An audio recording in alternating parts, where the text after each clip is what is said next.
Mucha gente ha intentado callarme a lo largo de mi vida, hasta el día de hoy nadie lo ha logrado. Le doy las gracias a los organizadores del evento por dejarme mandar este video grabado sobre lo que traté de decir hoy en la mañana en la ponencia a la que fui invitado, pero que fue imposible porque en mi oído había un ruido ensordecedor de alguien que trató de echar a perder un gran evento muy necesario en un momento como estos. Gracias a Dios esta voz se podrá escuchar y espero que sirva de algo lo que tengo que decir. Lo que trataba de decir hoy en la mañana es que no hay un momento más importante para la rendición de cuentas que este. Nunca había sido tan importante que tú y yo aprendiéramos como ciudadanos a exigir al gobierno rendir cuentas de manera permanente, completa, veraz y sistemática. Es el ejercicio más importante que tiene que hacer un ciudadano demócrata, el exigir cuentas al gobierno que debe servirle a los ciudadanos. Es lo más importante que tenemos que hacer los demócratas, lo más importante que tenemos que hacer en nuestros días, en un momento tan complejo como este, es buscar información veraz, tratar de analizarla, tratar de entenderla y responsabilizar al gobierno cuando esa información o no es veraz o no es completa o confunde a la población y no nos permite responsabilizar a las personas que están ejerciendo el poder. Decía yo hoy en la mañana que hay por lo menos 3 etapas que hemos vivido los ciudadanos en el tema de la rendición de cuentas.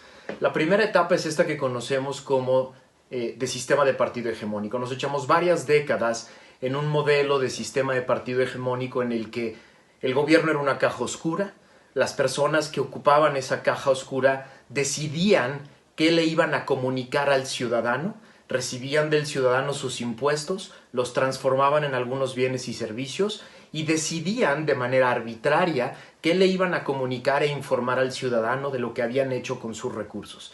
Los ciudadanos durante muchos años nos acostumbramos a este esquema, convivimos con esta idea, no nos quejamos mucho de la idea de que el gobierno escondiera algunas cosas y que solo nos informara de vez en cuando, una vez al año, cuántos lápices había comprado y cuántos salones de clase había construido. Vivimos muchas décadas en ese esquema y nos malacostumbramos a la idea de que el gobierno es el que tiene la capacidad de esconder y de decidir qué informa y qué no al ciudadano. Pasamos a la democracia y llegamos a una segunda etapa provocada por las leyes de transparencia y acceso a la información, en la que tú y yo, ciudadanos, teníamos la capacidad de pedir cosas, de pedir información, de tratar de buscar datos concretos sobre el ejercicio de gobierno. Pero lo hicimos de manera incompleta, lo hicimos a medias. Pronto el gobierno se acostumbró a que solo podía dar alguna información, poner en algunos portales de internet algunos de los datos relevantes y esconder algunas otras cosas y utilizar políticamente lo que guardaba para beneficio de un interés específico. Los ciudadanos nos volvimos cómodos en la idea de que lo que estaba ahí, de que estaba a disposición de todos era suficiente y no se completó el esfuerzo porque no lo amarramos con un esquema de responsabilidades, un sistema de responsabilidades concreto que hiciera a los servidores públicos responsables de todo lo que hacen, todo lo que dicen y dejan de hacer, de poner a disposición del público cualquier información que generan y rendir cuentas de cada decisión que toman. Pero llegamos a la tercera etapa provocada por el gobierno anterior, un gobierno quizá uno de los más corruptos o el más corrupto de la historia de este país, que provocó un movimiento ciudadano muy interesante que generó el paquete de reformas legislativas más grande de la historia.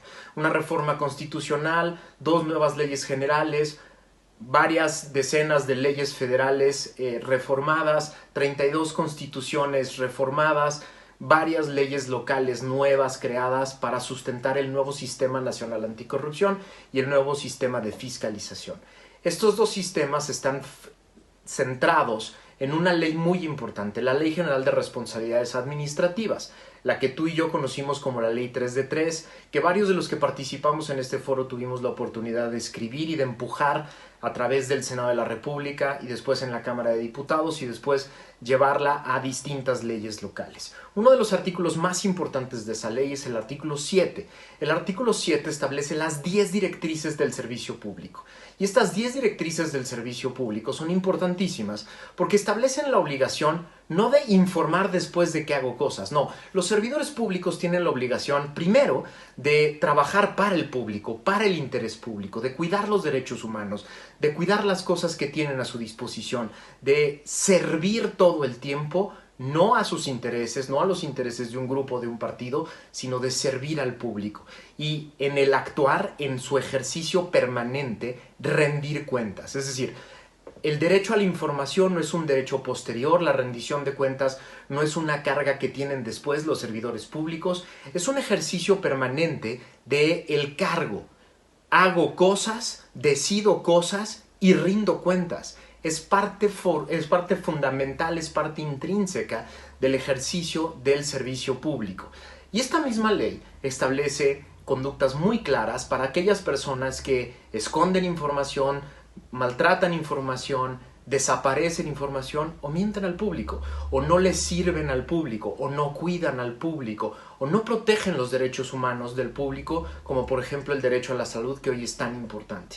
Esta ley establece procedimientos concretos para hacer responsables a las personas que no nos rinden cuentas. Por eso es tan importante esta ley, y por esto esta ley y el conjunto de leyes más los órganos que se crearon son el brinco a la tercera etapa en la rendición de cuentas.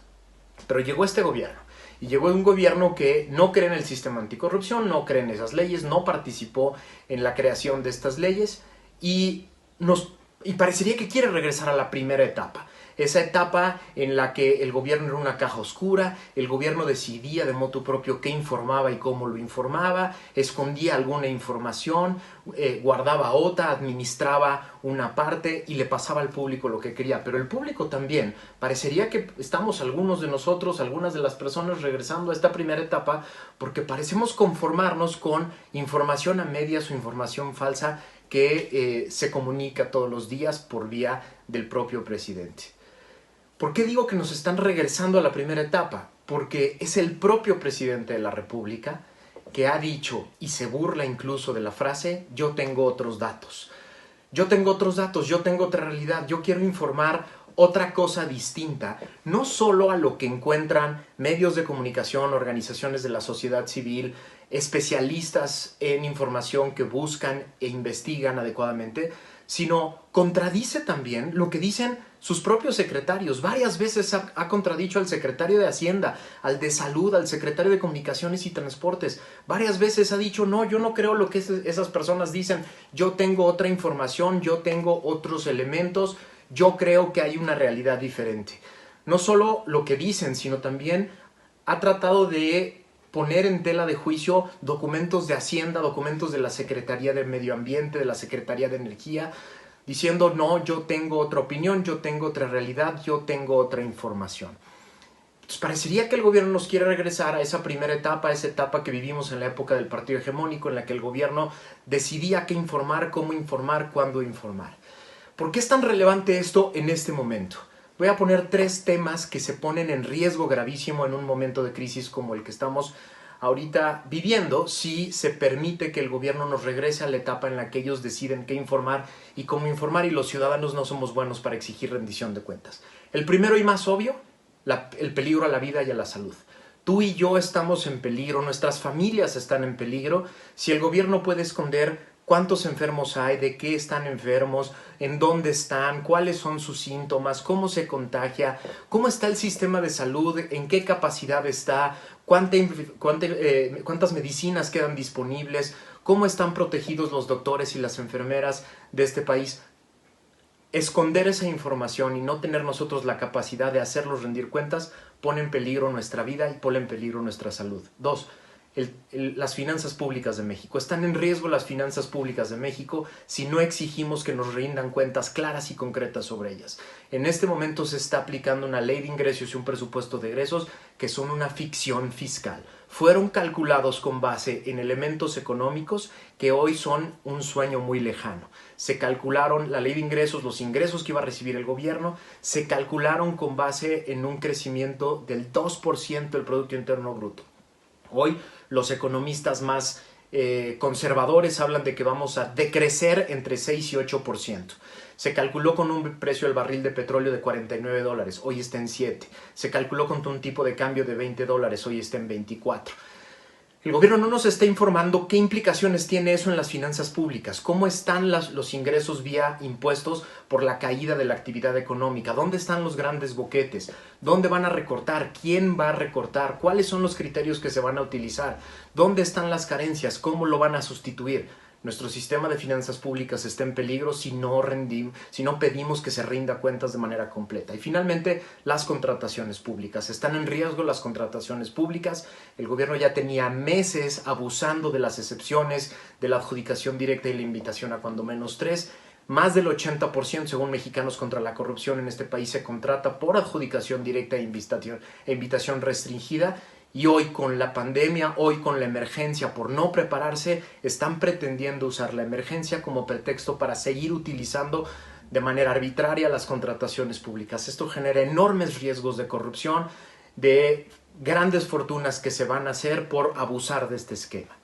Concluyo diciendo, nunca es más importante que hoy la rendición de cuentas. Parecería que el gobierno nos quiere decir, hoy no me pidas rendir cuentas, estoy atendiendo la emergencia. Al revés, porque hoy está en peligro nuestra vida, nuestra salud, la economía del país y la democracia, hoy es más importante que nunca exigir rendición de cuentas. Muchas gracias, diputada. Muchas gracias, Juan Carlos, Marcela, a todos los que nos hicieron esta importante convocatoria, y condeno desde este foro a distancia, este foro virtual, lo que están tratando de hacer con este foro importante para la población.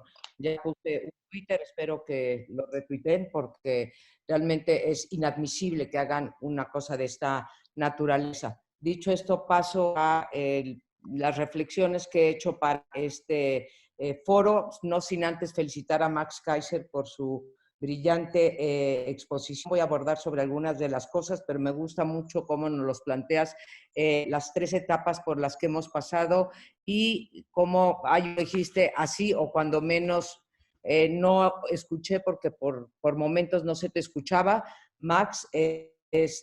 Pues yo veo una cierta regresión en materia de transparencia y rendición de cuentas durante este gobierno. Y es muy paradójico porque todos sabemos que una de las banderas más importantes con las que ganó el presidente Andrés Manuel López Obrador con su 53% de la votación fue precisamente la corrupción. Y al respecto, quiero decir que si tuviera que titular, si esto fuera una ponencia, la hubiera titulado El uso y abuso de la corrupción, o del concepto de la corrupción, o de la narrativa de la corrupción.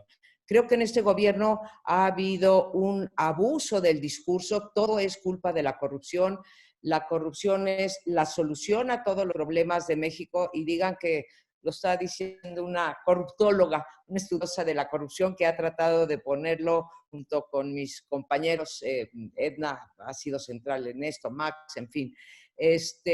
Pero hay mucho discurso y hay una subutilización de las facultades presidenciales y sobre todo de la mayoría del partido del presidente, que por primera vez en 21 años tenemos mayoría en el Congreso, para empujar la agenda anticorrupción.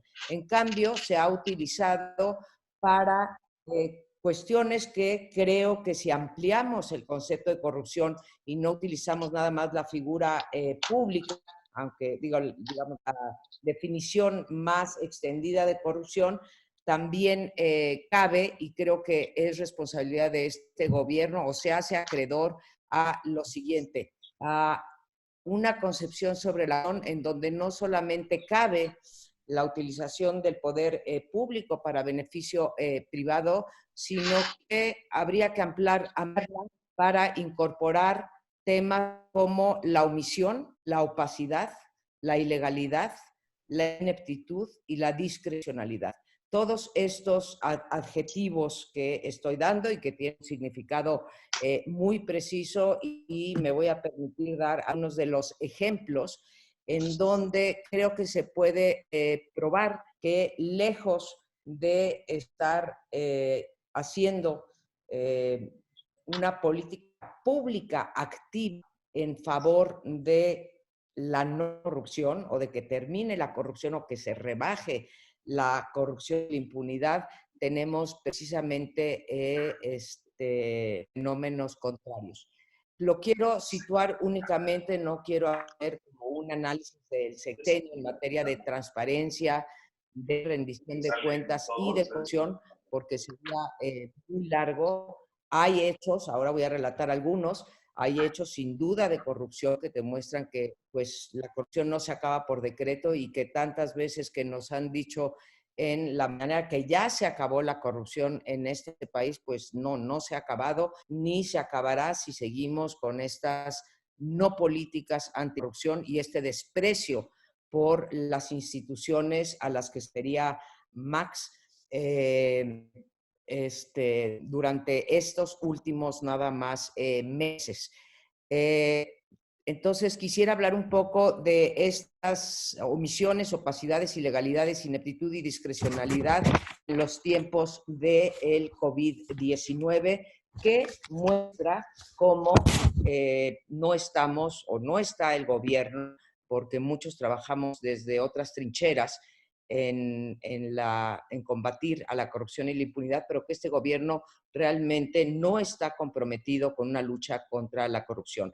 Comienzo con la opacidad, a sabiendas de que Sofía nos dará un mucho mejor panorama, pero la opacidad a lo largo de las semanas en las que ha durado la emergencia sanitaria, las instituciones de salud pública han sido francamente omisas en darnos la información que requerimos los ciudadanos para poder incluso contribuir a el freno de esta pandemia.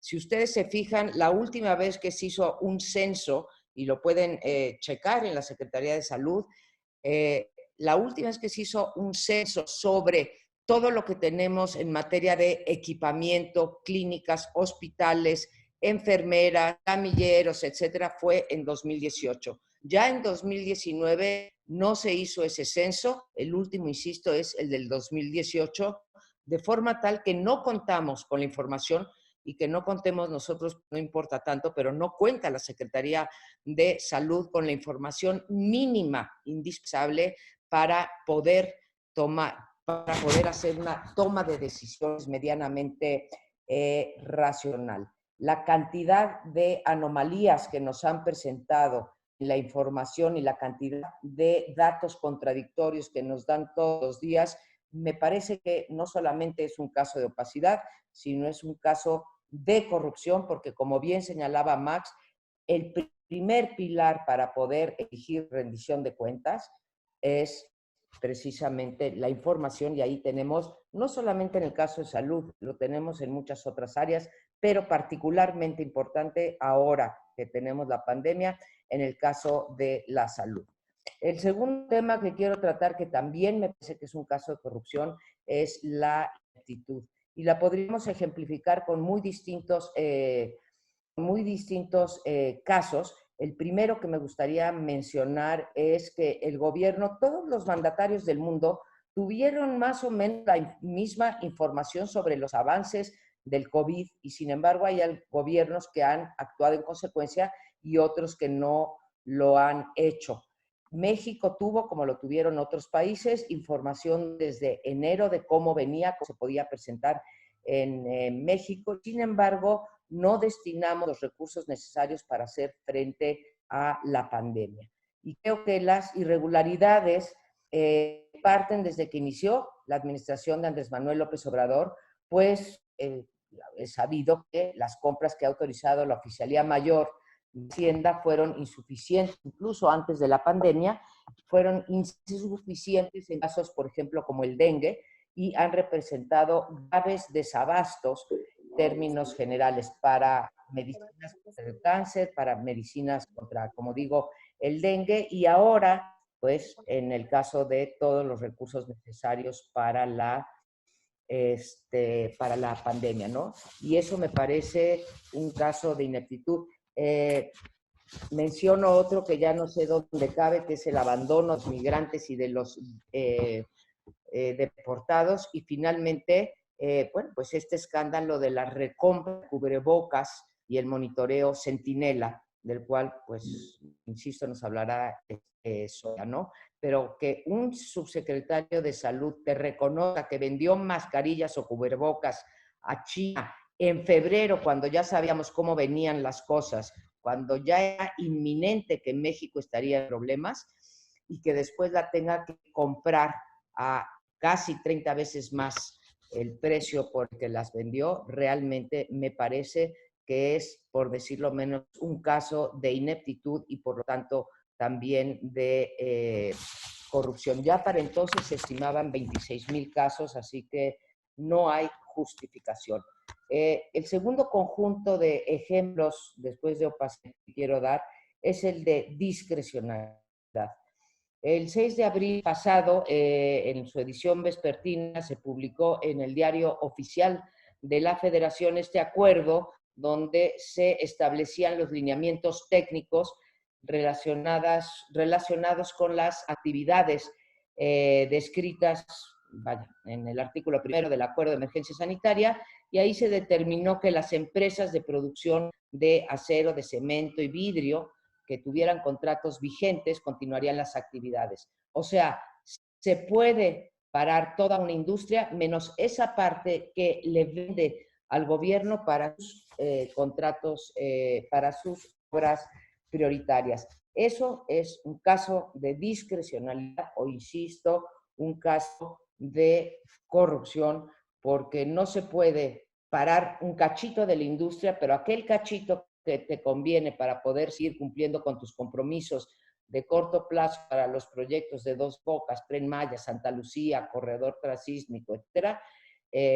pues cualquier Estado de Derecho condenaría esto en materia de discrecionalidad. El tercer punto que quiero tocar es el de la ilegalidad.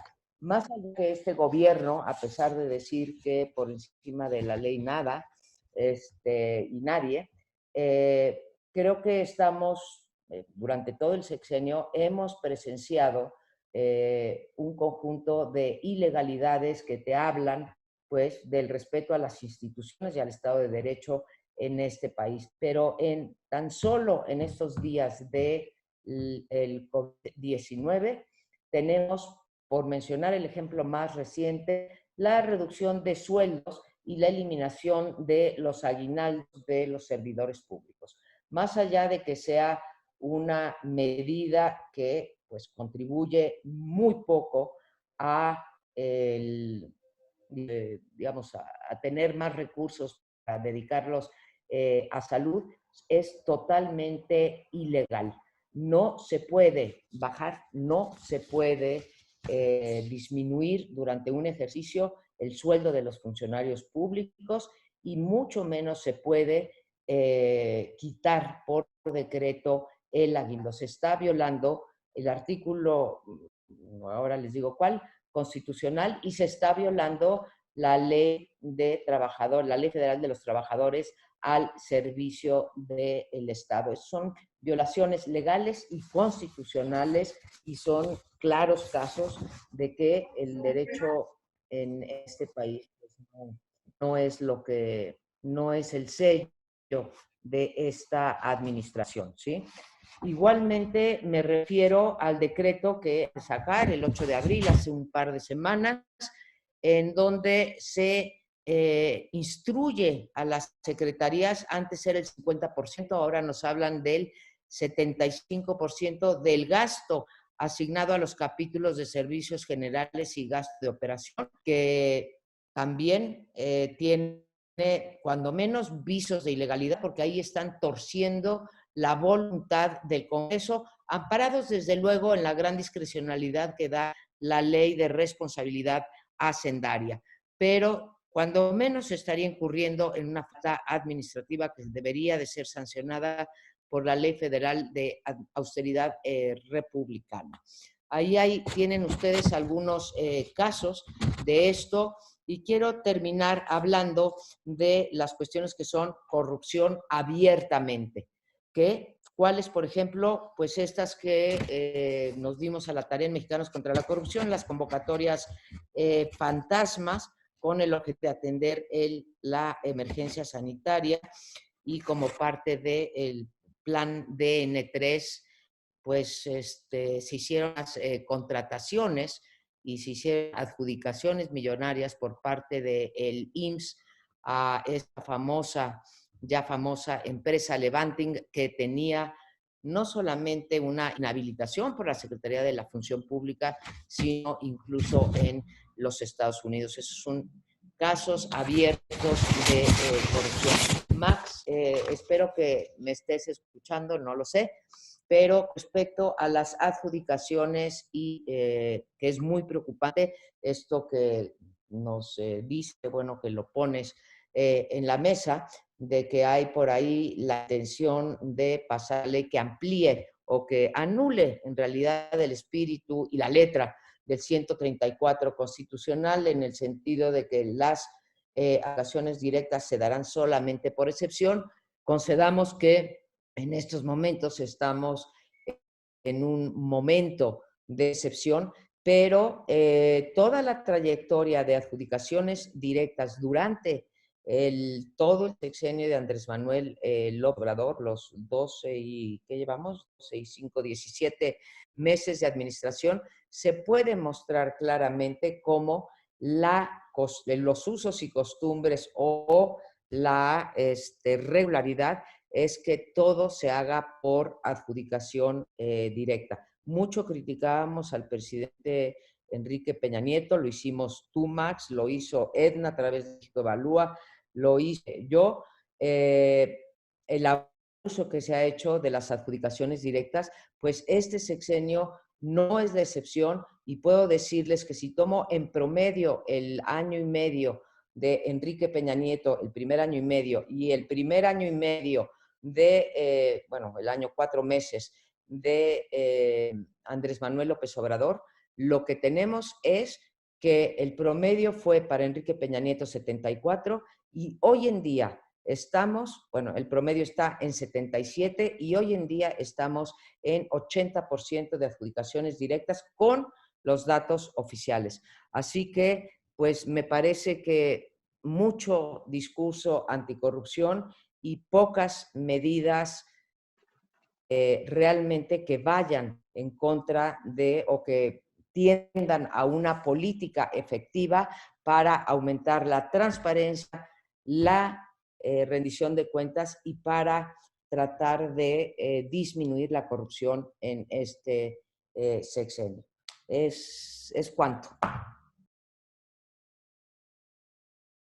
Muchas gracias, diputada. Muchas gracias a todos los organizadores de este evento, a mis queridos amigos legisladores. Qué bueno que me invitaron. A mí me gustaría, saludo por supuesto a mis colegas con mucho cariño, a mí me gustaría estructurar mi presentación en 3 puntos. Primero, describir el problema que tenemos. Segundo, tratar de esbozar algunas soluciones que por ser de tipo estructural quizá no se aborden en el corto plazo, pero definitivamente deben de estar en la agenda, y lo han estado. Y yo con ustedes, legisladoras y legisladores, hemos tenido conversaciones ya de tiempo de cómo podemos cambiar algunas leyes y fortalecería mucho la rendición de cuentas en este país. Y por último, ¿cómo debemos abordar esta coyuntura? Porque la emergencia no debe estar peleada con la rendición de cuentas. Entonces, arranco con lo primero, la caracterización del problema.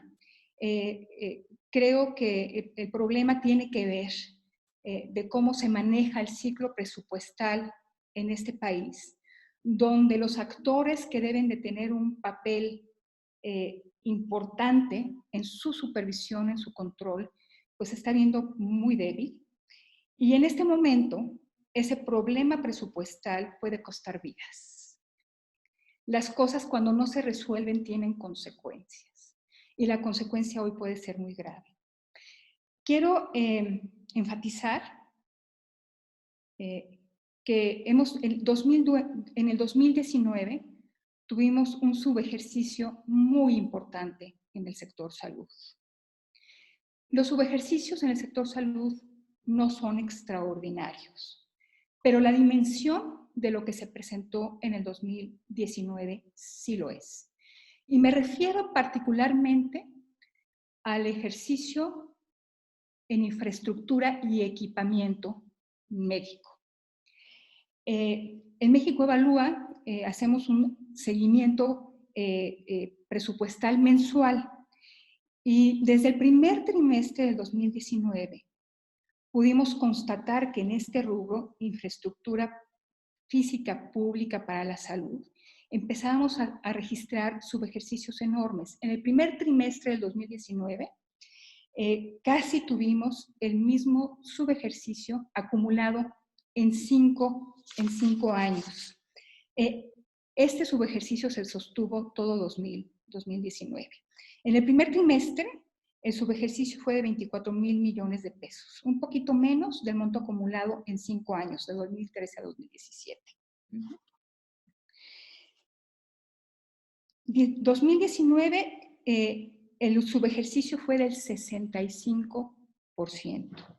Se habían aprobado 17,752 millones de pesos para infraestructura y equipamiento para servicio público de salud y no se ejercieron 11,510 millones de ese presupuesto.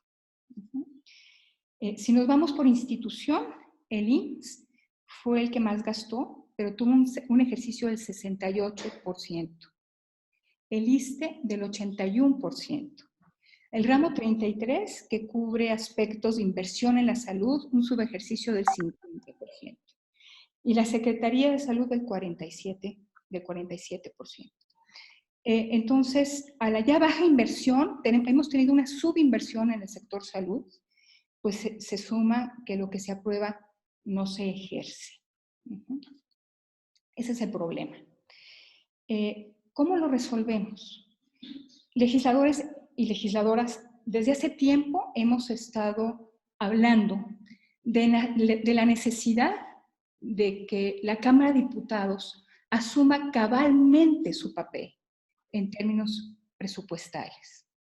Habíamos reconocido que existe debilidad del legislativo vis a vis el ejecutivo y por eso habíamos planteado la necesidad de fortalecer, de crear y darle fuerza técnica, autonomía a un consejo fiscal. De verdad siento mucho pesar porque no logramos empujar esta idea hasta llevarla a su materialización.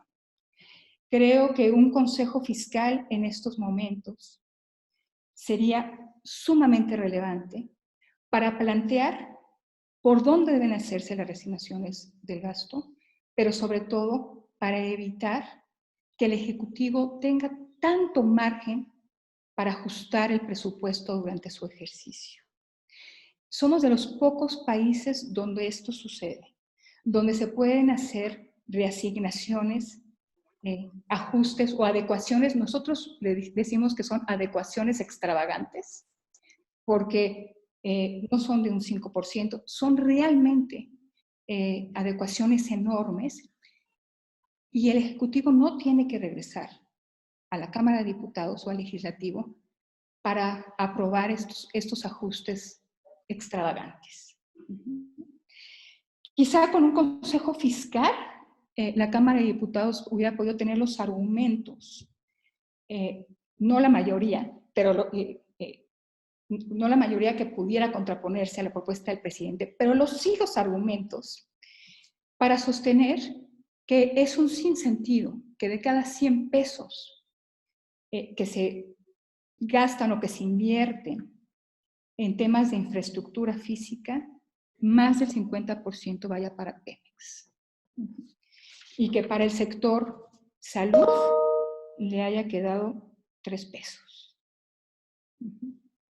Entonces, qué lástima que no hayamos podido avanzar esta propuesta con anticipación a esta crisis, pero creo que más que nunca nos va a quedar muy claro de que no podemos posponerla.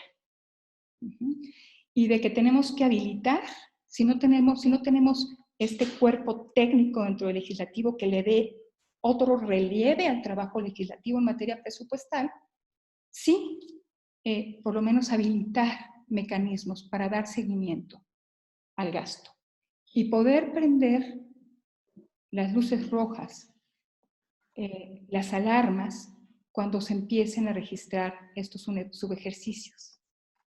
Subejercicio no es ahorro, subejercicio es incapacidad. Hay algo que no está operando bien en los mecanismos que el gobierno tiene implementados para proyectar, programar obra pública, para preparar obra pública, o para hacer contratación compleja que nos llevó a esta situación. Consejo Fiscal, un tema bien importante que por favor no lo olvidemos y tratemos de empujarlo, que su agenda legislativa la tenga en su corazón. Un segundo tema tiene que ver con algo que veníamos trabajando, se nos frustró por alguna razón desde hace mucho tiempo, la Ley de Obra Pública. Desde la administración pasada, cuando el presidente hizo llegar su iniciativa al Senado, pues nos dimos cuenta que era una reforma pro corrupción, así la llamamos. Era una reforma a la Ley de Obra Pública y servicios relacionados con los mismos, que en su artículo número 2 enumeraba todas las excepciones a la ley. Eran muchísimas las excepciones a la ley. Le daba a cada ente público la posibilidad de contar con su propio régimen de contratación. Afortunadamente se paró esa ley, pero no logramos reformularla. Quizás si hubiéramos trabajado y hubiéramos aprobado una ley de obra pública, ahorita, y una ley de adquisiciones también, ahorita estarían mejor reguladas y con mucho más mecanismos de transparencia todas las excepciones a la licitación. Tendríamos una mucha mejor regulación y si se hubiera hecho muy bien, tendríamos mucho más obligaciones de transparencia en estos mecanismos extraordinarios. Otro tema que hemos querido avanzar desde México Evalúa es una ley de infraestructura. Sí necesitamos que los proyectos se preparen por equipos técnicos solventes. Necesitamos que no haya ocurrencias, que las prisas no les ganen a quienes tienen que ejecutar este gasto y que no tienen una buena planeación, que no tienen un proyecto ejecutivo completo y que tienen que iniciar así inversión en infraestructura física. Es costosísimo para el país hacerlo así. Tenemos desfases en tiempo, tenemos sobrecostos impresionantes que hacen que la rentabilidad de la obra pública pues, durante su ejecución cambie. Entonces, eso es lo que yo propongo para que ustedes lo consideren incorporar en su agenda legislativa. ¿Qué hacemos en la emergencia? Ya Transparencia Internacional se pronunció y el mensaje es muy claro. La emergencia no está peleado con la rendición de cuentas. Entonces, las sugerencias es máxima apertura de la información, con una visión integral de las contrataciones o adquisiciones públicas, desde la planeación hasta la entrega del bien. Es bien importante. 2, activación de mecanismos pro competencia. La competencia nos asegura que los mexicanos obtengamos el mayor valor por los recursos que invertimos. 3, la fiscalización en tiempo real. 4, identificación plena de los recursos utilizados. Y 5, amplia rendición de cuentas sobre los recursos utilizados y su destino. Y yo quisiera, para concluir, colegas legisladores, poner a su disposición una plataforma que diseñamos en código abierto con el Gobierno de Nuevo León para contratación de obra pública. Es una plataforma que diseñamos con estándares, con los mejores estándares internacionales en materia de contratación pública. esta plataforma se puede ajustar. De hecho, ya la estamos ajustando para poder atender esta emergencia. Decirles que cuentan con México Evalúa, con esta plataforma para poder trabajar en hacer transparentes y tratar de que exista rendición de cuentas sobre los recursos que se van a usar, a ejercer durante esta contingencia. Les agradezco mucho la oportunidad de abrir los micrófonos y de conversar con ustedes. Muchas gracias. Bueno, pues muchísimas gracias por la invitación a este foro tan importante. Héctor Jaime, de verdad gracias por siempre subirme a estas discusiones de las que pues uno aprende de componentes tan comprometidos con distintos temas, pero al final tenemos entre todos nosotros importantes coyunturas. Yo había dado una presentación, no sé si esta se esté viendo o no, pero la verdad es que lo que quiero más que nada es dejar en claro varios puntos. No sé si ustedes la van a transmitir o yo debería compartirla, pero de cualquier manera, si no, me arranco así. Yo quiero comenzar con un punto muy importante, que tiene que ver con el sistema. Perdón, ya está tu presentación, Sofía, perdón la interrupción, ya está en la pantalla. What's up, nigga? Yo también la puedo ver, es que yo no la puedo ver.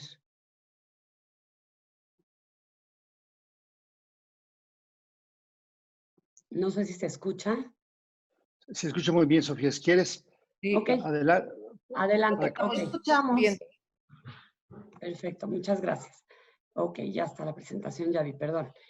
Bueno, yo lo que quiero es hablarles de algunos temas fundamentales en relación al sistema de salud brevemente, cómo se recibió el sistema de salud en esta administración y qué ha pasado a partir de esta administración para ver con qué nos encontramos un poco frente a COVID. Evidentemente no me da tiempo de tocar todos los temas y los puntos si esto es tan rápido, ¿no?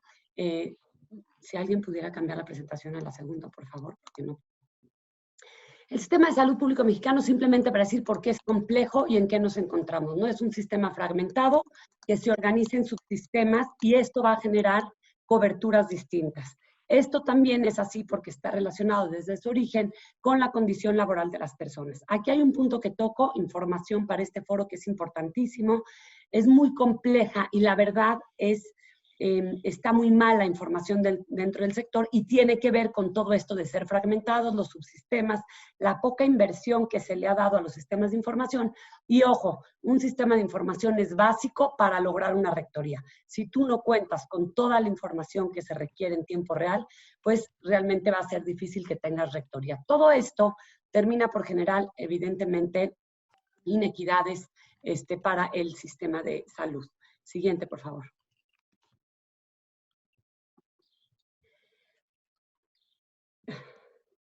Bueno, es que no sé por qué no se puede.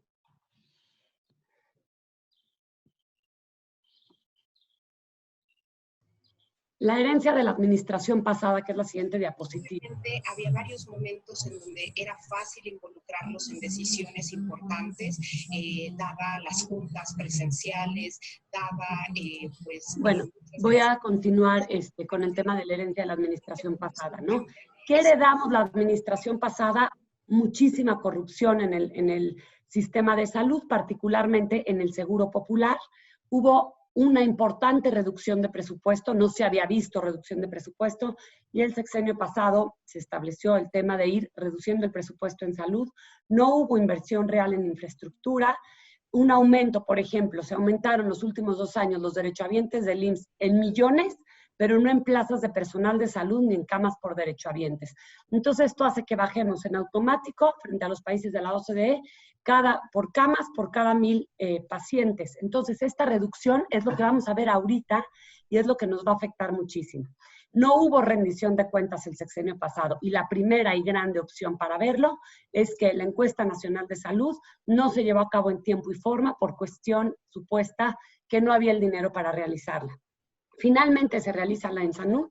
La ENSANUD tenía que haber estado terminada para 2018, tenían que salir desde 2017. En verdad se libera el dinero hasta 2018 y pues acaba estando en 2019. Con esto pues no podemos ver qué se hizo y cómo medir o qué no se hizo. Adicionalmente otras cosas muy claras, como por ejemplo el tema de las cifras de vacunación.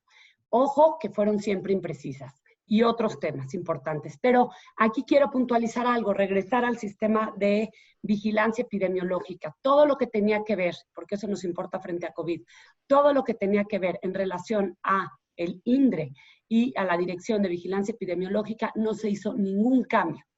Ningún cambio. Se inauguró todo lo que era del INDRE y todo lo que se había hecho durante la influenza. Tuvieron chance de inaugurarlo, recién llegaron los nuevos. Y nunca más se volvió a invertir. Hoy estamos trabajando con ese sistema de información que tenía el INDRE justamente a partir de lo que tenía el INDRE en la influenza.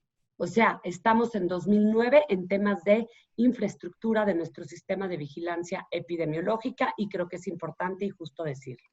En la siguiente diapositiva, donde dice la nueva administración, tampoco ha habido inversión en salud, por el contrario. Yo creo que uno de los temas más graves ha sido, que ya lo mencionó María Amparo, el cambio del mecanismo de compra que ha provocado un verdadero desorden y un verdadero desabasto. No solamente el desabasto, sino la compra directa de medicamentos que ya se mencionó, pero también algo que fue muy importante. Cuando se compraron los oncológicos a Francia, ojo, en términos de salud, se compraron sin registro sanitario.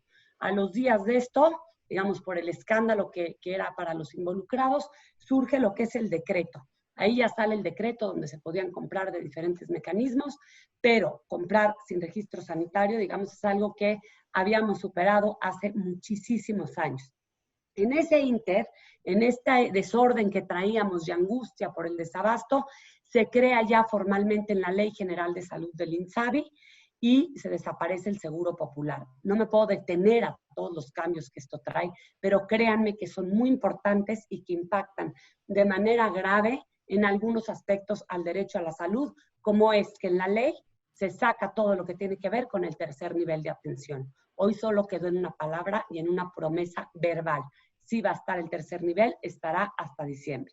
Esto ha generado incertidumbre y esto también lo quiero mencionar aquí, que esta reforma, digamos, la incompleta o que hay que volverle a meter mano y llevar a cabo una reforma adicional a la Ley General de Salud, tiene otros problemas frente a lo que hoy vamos a vivir como COVID. Por ejemplo, nadie entiende bien qué es el INSABI, porque sus reglas de operación no están, se supone que van a estar hasta junio. Yo no sé si para junio van a estar o no. Pero si ustedes se fijan en periódico, en redes, no está el INSABI. Porque como que extrañamos lo que era el Seguro Popular o estábamos acostumbrados al Seguro Popular y el INSABI está medio amorfo. No sé si por la falta de liderazgo, de experiencia o de reglas de operación, pero por una u otra manera no acabamos de entender bien qué está pasando aquí. Seguimos con el tema de desabasto, no solo ante COVID, sino cosas que se vienen arrastrando. Falta de atención, por lo tanto estamos presenciando un aumento en la judicialización del derecho a la salud y de llevar estos temas a tribunales. Y otro de los aspectos, por mencionar, digamos, como que los más importantes, es el actuar de COFEPRIS, ¿no? Por un lado es una COFEPRIS ausente, una COFEPRIS que no vemos aparecer mucho y de pronto la vemos cuando surgen temas de quiero regular este monopolio, pero está bien que lo regule, es la autoridad competente para regularlo, pero antes de estar haciendo este tema de la regulación del monopolio, digamos, ataca al monopolio sin garantizar el abasto de temas muy importantes para nuestro sector. Entonces hay un tema ahí de confusión, por decirlo menos, al respecto. ¿Qué vamos a encontrar frente a la llegada de COVID? Pensemos en enero, pues un sector salud que está completamente distraído. Los subsistemas están distraídos en el sentido de estamos viendo abasto porque no tenemos oncológicos y este tipo de cosas. Pero ya está llegando COVID, pues sí, pero es que también tengo que tener abasto. Entonces, esto es algo que también tenemos que resaltar. Hay un tema, a partir de que surge COVID, que no quiero dejar de mencionar, que se liga con el siguiente que voy a mencionar, que es la falta de institucionalidad. constantemente se estuvo viendo en redes, en artículos, presionando en foros el tema de por qué si ya está llegando COVID no se ha reunido el Consejo de Salubridad General. En la respuesta, y que fue difícil, de H1N1, la reunión del Consejo de Salubridad, donde había muchísimas opiniones, no todos estaban de acuerdo en suspender actividades, por ejemplo, pero finalmente el diálogo, incluso para los ciudadanos, nos da certeza que se están discutiendo los temas, nos da la posibilidad de ver las diferentes opiniones. Aquí no se ligó el tema de la respuesta en el Consejo de Salubridad y fue tardía. No solo tardía, sino, por ejemplo, no se invita y no se convoca a la UNAM, que siempre ha estado formando parte del Consejo de Salubridad. Entonces esto, el no llamar al Consejo de Salubridad y todo aquello que se destraba a partir de los acuerdos por parte del secretario de Salud exposta a las reuniones del Consejo, todo aquello que se destraba nos hace ir lentos como sociedad en el sentido de estar alertas, preparados, leyendo más sobre el tema, pero institucionalmente en términos también de capacitación, insumos y una respuesta organizada. Este tema de la respuesta organizada genera también un tema de una falta de rectoría en la respuesta frente a COVID, en relación a las acciones principalmente de mitigación.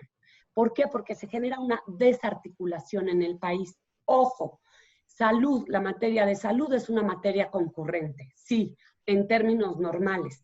Estamos actuando con un órgano constitucional, por eso la prisa que se reunió en el Consejo de Salubridad, porque aquí sí estamos hablando de una emergencia sanitaria.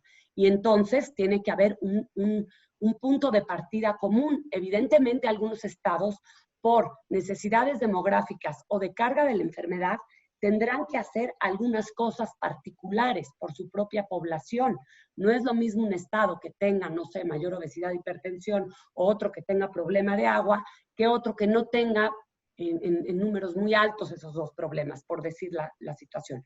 Entonces, ahí sí puede haber una diferenciación entre estados en cómo ejercer algunas facultades. Pero, ojo, debe de haber siempre, cuando esté el Consejo de Salubridad, etcétera, un punto de partida común y estrategias específicas para toda la República.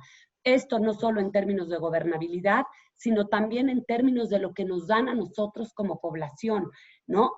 El mensaje que nos mandan. De no ser así, entonces surgen personas que dicen, ¿por qué no hay un modelo de predicción? A mí me hablan del modelo Centinela, yo quiero un modelo de predicción. ¿Cuántos casos por margen de error voy a tener? ¿Cuántos casos de muertes voy a tener?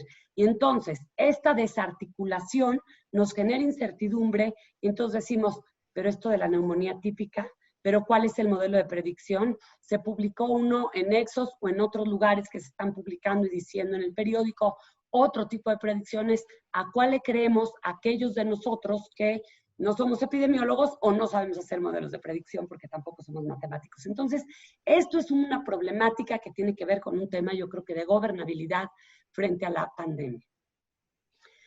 Otro tema que también ya se mencionó y que creo que es muy importante en cuanto a información y tiene que ver con puntos que acabo también de mencionar, es las decisiones para concentrar la compra frente a COVID. ¿Qué es lo que pasa? Pues de repente nos enteramos que el gobierno va a China, pero si ustedes mal no recuerdan, primero, pues estaba que Hacienda era la encargada de la compra.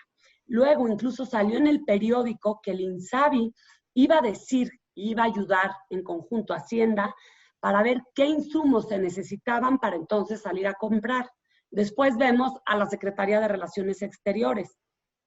¿Cómo sabemos qué se está comprando? Y en salud es muy importante. El gobierno va a China para surtir, ¿no?, a todos los subsistemas en la compra. ¿Cuál es la relación de costos? La calidad. ¿Cómo podemos saber si es competitiva, transparente? Nos hablan de certificaciones internacionales. Pues sí, pero no es lo mismo tener la certificación de la FDA que tal vez la certificación de una agencia de China que no conozcamos, ¿no? ¿Cuáles certificaciones de forma específica? Tipo de contrato, ¿cuál es la garantía del producto? ¿No? Entonces, en esta compra parecería que estamos en un área comercial desprotegida. También coincido que quién es el responsable final de la compra y si está mal realizada, ¿a quién le vamos a imputar esa responsabilidad?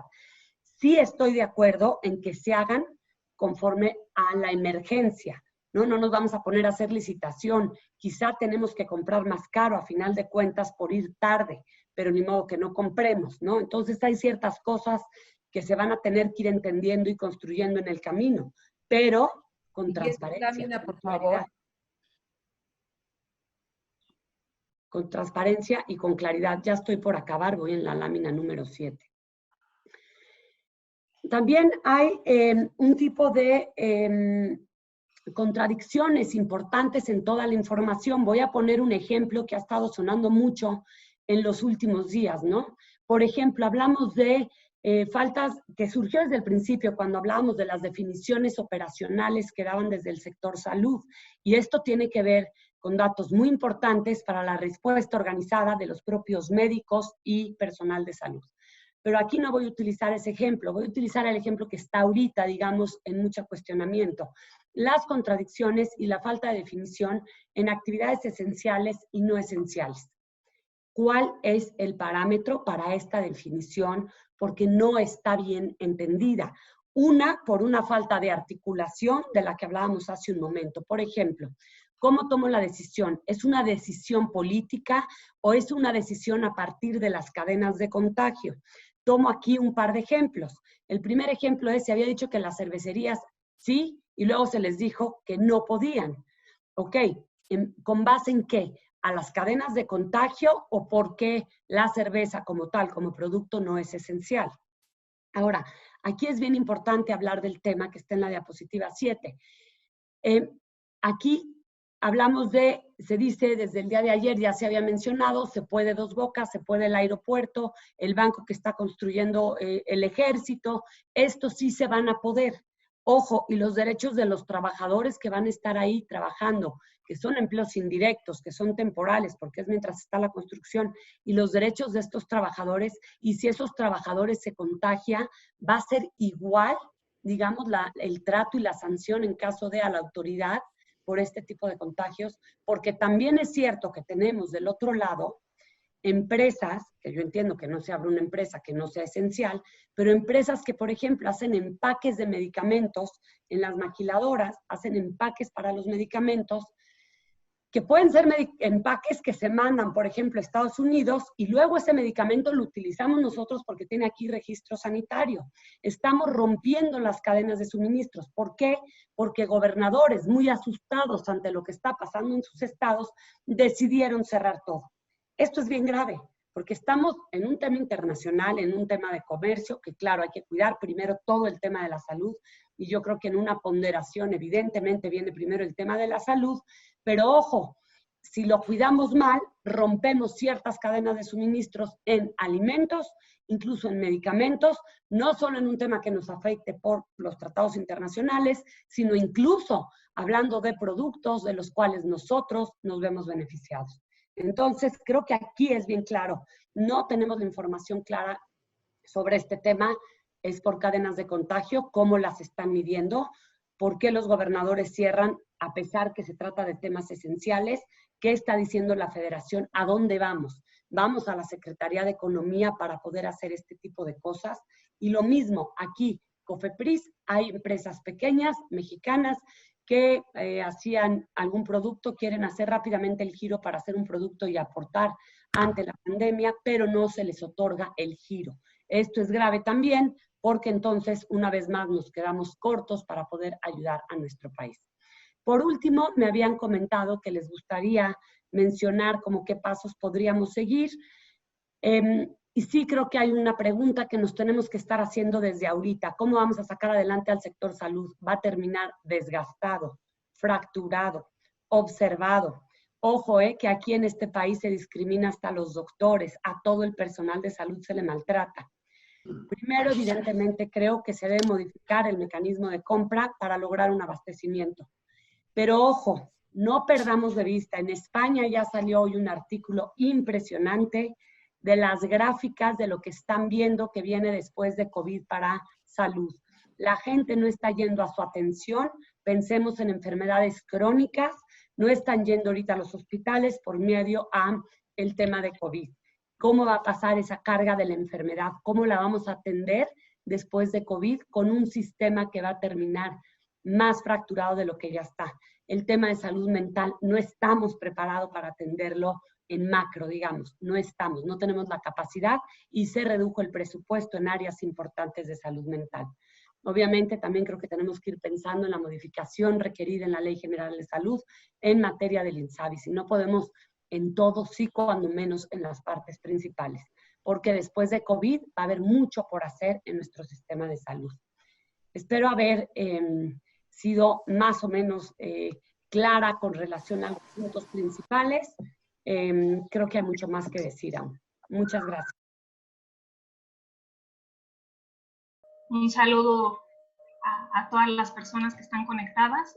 Agradezco, por supuesto, la invitación de todas las personas organizadoras y el espacio para poder venir a compartir con ustedes. Y pues muy contenta de compartir el espacio con todos ustedes.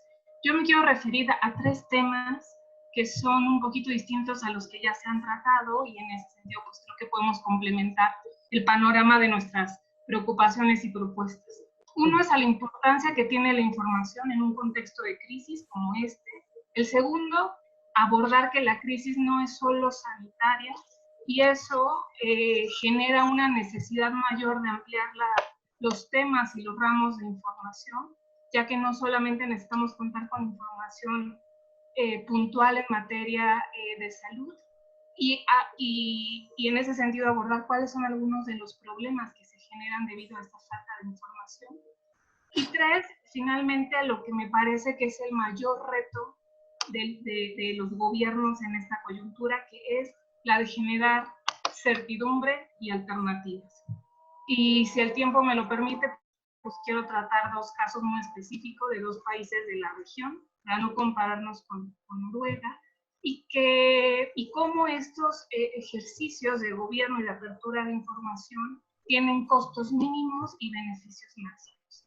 Y bueno, hacia el final perfilaré 3 ideas que creo que deben estar presentes en la agenda legislativa para poder mejorar los marcos normativos y la relación del gobierno en contextos de crisis. Bien, el primer tema, el de la importancia de la información, creo que debemos partir de que si en una situación ordinaria la información gubernamental es necesaria, pues en una situación extraordinaria la comunicación de los gobiernos puede ser un asunto de vida o de muerte. Es una necesidad real. Y recordar que en las sociedades contemporáneas la información gubernamental es parte de la gobernanza, no es alternativo, no es si quieren, es parte del ejercicio mismo del gobierno. La información por sí misma pues es un derecho también, pero que sirve además para el ejercicio de otros derechos. El derecho a la salud, por supuesto, pero no solo también derechos vinculados a la seguridad social, a la seguridad pública, entre otros, incluso a una vida libre de violencia. En ese sentido, pues la información es tan indispensable como lo es la buena gestión de los gobiernos. Dice Mario Riorda, que es un conocido estudioso de la comunicación política, que no es admisible decir gobierno bien pero comunico mal. Eso es un binomio que no se puede separar. En ese sentido, pues es necesario que los gobiernos y quienes tienen a su cargo la conducción de las administraciones públicas puedan distinguir lo que es la comunicación convencional de la comunicación gubernamental en crisis, porque los propósitos para los que sirve una y otra son totalmente distintos. Cuando la comunicación en crisis, cuando la comunicación gubernamental en crisis se politiza, hay un problema grande, porque se pierde la capacidad de acción de la comunicación, es decir, su eficacia. Los mensajes no llegan o no se transmiten como se tienen que comunicar. Esto es, libres de toda influencia o propósito político. En ese sentido, los gobiernos deben concientizar a la población sobre los riesgos. La comunicación gubernamental, por tanto, dicen quienes estudian este tema, se debe potenciar en las crisis, pero no solo se trata de más información o más comunicación, sino de mejor información. Y hay que tener en cuenta que comunicar e informar no es lo mismo. La comunicación en crisis, y todo el tiempo digo la comunicación, pero me refiero o estoy pensando en la comunicación gubernamental, en crisis debe ser certera, puntual, accesible, esto es comprensible y masiva. Le tiene que tratar de llegar al mayor número de personas y en formatos tales que además las personas tengan la posibilidad de realmente apropiarse de ella. Entonces, no es comunicar por comunicar, se trata de dar información que sirva para cumplir diferentes propósitos. De manera que no es una acción, la comunicación en crisis no es una acción instrumental que sea optativa o potestativa para los gobiernos, es una obligación. Y con esto paso al segundo de los temas a los que me quiero referir, que es que la crisis no es solo sanitaria. Por tanto, la información no se debe agotar solamente a este ámbito. La pandemia y la crisis han puesto sin duda contra la pared a los gobiernos respecto de qué informar y cómo comunicarlo para que la información, y repito, no solamente la que tiene que ver con el autocuidado o con el cuidado de la familia, pueda cumplir sus propósitos. También, bueno, por un lado se espera a los gobiernos que informen, por supuesto, cómo garantizar los cuidados en el ámbito privado, pero también esperamos que nos informen cómo tenemos o cómo se nos va a garantizar nuestro derecho de acceso a la salud. Pero al mismo tiempo también necesitamos conocer qué medidas y respuestas económicas, sociales, laborales, tributarias, etcétera, está generando el gobierno para poder enfrentar una crisis como la que tenemos aquí. De manera que se trata de dar información, pero también, y me parece muy importante, se trata de que los gobiernos den calma a la población. Y esto no debe entenderse como un no pasa nada. En todo lo que he tratado de exponer, creo que el eje rector es que la información tiene que ser verídica, confiable, actualizada y muy precisa, pero dar calma en el sentido de las medidas, de lo que está haciendo el gobierno para enfrentar tanto la situación de crisis, que en este caso es una pandemia por enfermedad, como los efectos que esa crisis va a tener en toda la población. Por ello, es necesario que, como en ninguna otra circunstancia, se nos informe de manera puntual cuáles son esas medidas excepcionales que está tomando el gobierno, por cuánto tiempo van a tener vigencia y a qué costos. Esto porque a su vez nos lleva al tercer grupo de cosas a las que me quiero referir, y es generar certidumbre. La información nos tiene que dar tranquilidad y confianza, y hablo para cualquier país y para cualquier realidad. Creo que esto es exactamente aplicable en todos lados. La comunicación y la información que nos presenten tiene que servir para generar confianza, para que podamos nosotros también hacer la parte que nos toca como ciudadanía o como población, como bien lo decía Max al inicio de su intervención, ¿no? Entonces, visto así, al gobierno le toca, por supuesto, ayudar a construir este ambiente en donde se presenten escenarios probables que nos generen certeza de lo que está pasando por un lado en tiempo real, pero por otro de lo que va a pasar, y especialmente de cómo va a actuar el gobierno al respecto. También Mario Riorda, este comunicólogo que les comentaba, decía, lo escuchaba hace nada, que hay un estudio muy reciente también, quizá hace 25 días en Estados Unidos, que muestra que la población en un 73% tiene como preocupación que se puede ver afectada económicamente por la pandemia, frente a un 27% que es el que tiene preocupación respecto de que pueda verse contagiado. En su opinión, él dice, pues esto lo que nos da cuenta es de una pésima comunicación de riesgo, porque la alerta de riesgo sanitario no se ha logrado establecer de manera urgente como lo es en la población. Y no es que no tenga razón, pero yo también creo que visto de otro lado también nos da información de otro grupo de preocupaciones que son también más inmediatas, reales y concretas de la población. Aunque ese estudio se hizo en Estados Unidos, creo que por la información disponible y nuestros propios entornos sabemos que la preocupación va más allá del aspecto meramente sanitario. Y bueno, estas ideas creo que lo que sirven es para dar un buen contexto de qué tenemos actualmente. Creo que lo que tenemos es ausencia de información. No hay, a diferencia de lo que sí hay en otros países, que es un sitio, un portal, un lugar en los portales de gobierno en donde esté almacenada información, pero no solamente respecto de cuántos contagiados, cuántas personas han perdido la vida, cómo se comporta la estadística, no solamente información numérica sobre el comportamiento de la enfermedad, sino que ahí alojan de manera unificada o concentrada información sobre las medidas que los gobiernos han estado tomando en ámbitos tan diversos como precios máximos autorizados para compras, qué elementos de compra puede el gobierno, en donde el gobierno puede optar por las excepciones a la legislación de adquisiciones en materia de cultura, de pago de impuestos, situación de las personas que están privadas de su libertad, qué medidas están haciendo desde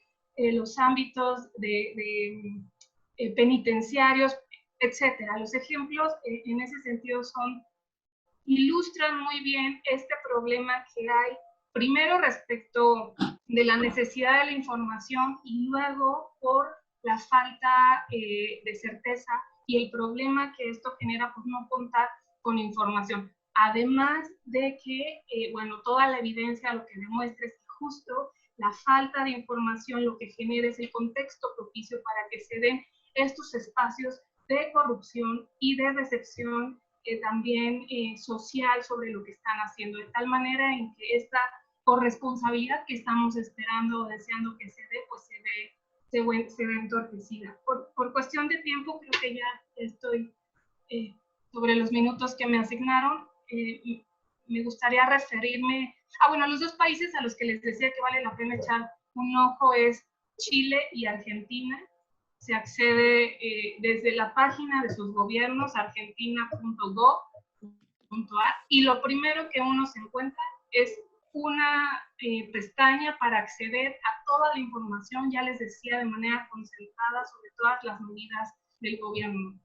A mí me parece que es deseable y posible, técnicamente además muy económico, que lo que hable ahorita respecto de la conducción del gobierno sean las medidas, la información y las herramientas, más que los discursos. Y eso solamente se va a poder tener en la medida en que exista un lugar en donde estén disponibles de manera permanente y actualizada, pues todos estos elementos. En cuanto a la agenda legislativa, a mí me parece que justo esta coyuntura, además de los temas que ya han dicho, nos debe plantear llevar a retomar y finalmente aprobar un pendiente legislativo que existe desde el 2008, que es la emisión de la Ley General de Comunicación Gubernamental, o como se llame, pero a la regulación reglamentaria del artículo 134 constitucional, especialmente en dos cosas. Uno, respecto del uso de los tiempos del Estado en tiempos de crisis, y a las obligaciones especiales que tienen que tener respecto de eso los concesionarios y los permisionarios para poner más tiempo a disposición del que ya ponen. No hay que olvidar que son concesiones, que ellos explotan algo que es del Estado, por tanto de todos nosotros, y que si en algún contexto hace sentido que ellos colaboren de manera distinta a como lo hacen ordinariamente, pues es en un contexto como este. Y también en esta ley podría ponerse este otro conjunto de obligaciones que se refieran a publicar, a la obligación de que los gobiernos publiquen todas estas medidas gubernamentales sobre áreas estratégicas que están tomando para atender las emergencias, y que ello vaya acompañado de los dictámenes presupuestales o de los impactos presupuestales o de las prospecciones, porque sabemos que una emergencia pues también altera una programación presupuestal y que se tiene que quitar dinero de algún lado para ponerlo en este otro donde se necesita. Y finalmente, aunque también ya lo decía alguien antes que yo, es necesario actualizar la ley de adquisiciones y todas las compras del Estado y las obras públicas, especialmente en relación a la regulación de las excepciones, porque también, como ya lo dijeron, las excepciones que fueron creadas pensando en otros contextos se han vuelto la situación ordinaria y la regla. Entonces, vivimos permanentemente en este ámbito de la excepción y justo eso pierde sentido, toma otras características cuando sí estamos en situaciones excepcionales como en las que ahora nos encontramos. Muchas gracias por